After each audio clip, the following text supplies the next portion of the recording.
There's a huge amount of demagoguery coming from Democrats and from the left on the issue of Social Security. Now, also Medicare, it's pretty much the same line of attack.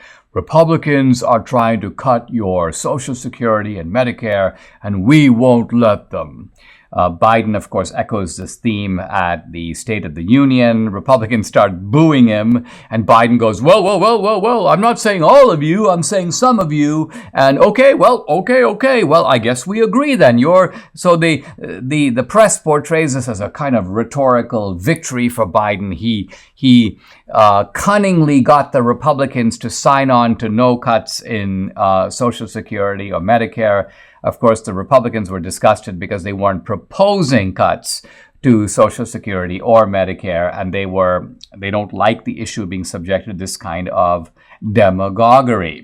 Now, the Democrats have one piece of evidence going for them, and that is that there were some Republicans who were talking about reform of Social Security. And they were talking about the fact that the system, and by the way, this is 100% accurate, is in long-term actuarial trouble. And so at some point, the money runs short or runs out. And so there needs to be a deeper fix. So what's going on here is that the Republicans are talking about long-term reform, and the Democrats are acting like that any discussion of even long-term reform is an attack on Social Security and is sort of a threat to cut Social Security now.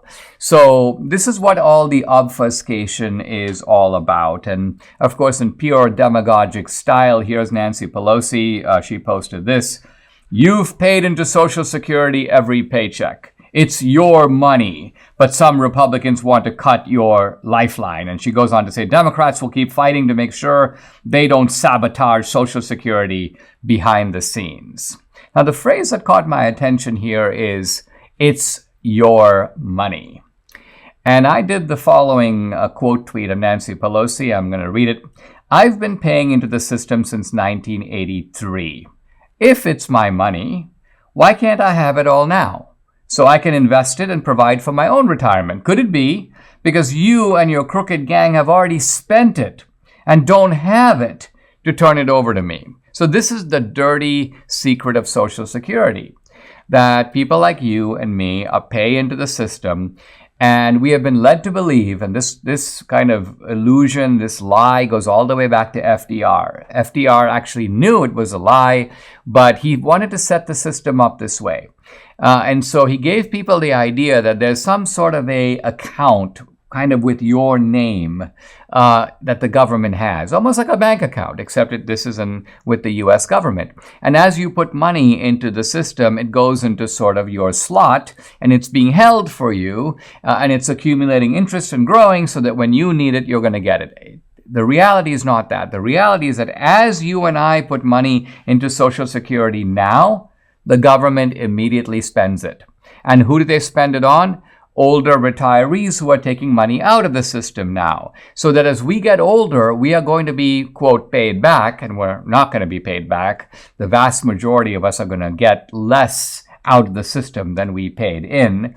But nevertheless, we're going to be, quote, paid back by the earnings of younger people who are going to be in the workforce when you and I get out of it. So this is the scheme. It's a real, I don't know if a Ponzi scheme is quite the right term for it, but it's certainly a Ponzi-ish scheme.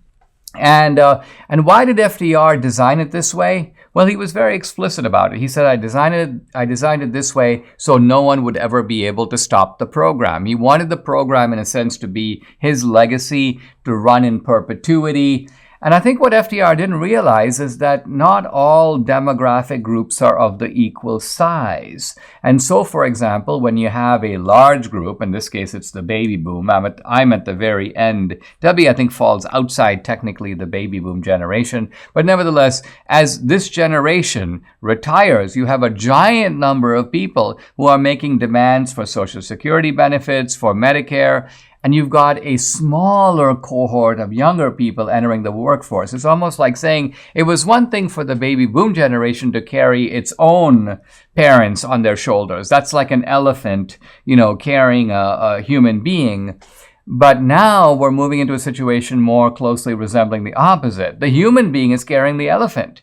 And this is where the problems of Social Security come from. The Democrats are acting like there's no problem, no discussions need to be had. Any talk even about long-term reform is an attack on the system. We, the Democrats, stand like Spartans in the past, ready to protect your Social Security benefits. That's the true irresponsibility. It's kind of like in a family, if you've got a husband or a wife who's like spending the family into bankruptcy, and the other one goes, hey, let's take a look at it. Let's make sure we're not overspending here. And the wife goes, you're trying to cut my benefits. You're trying to cut my spending, or vice versa. The point being that that's the person who's being truly irresponsible. Why? Because they're not paying attention to the problem that does need to be addressed and does need to be in some ways solved.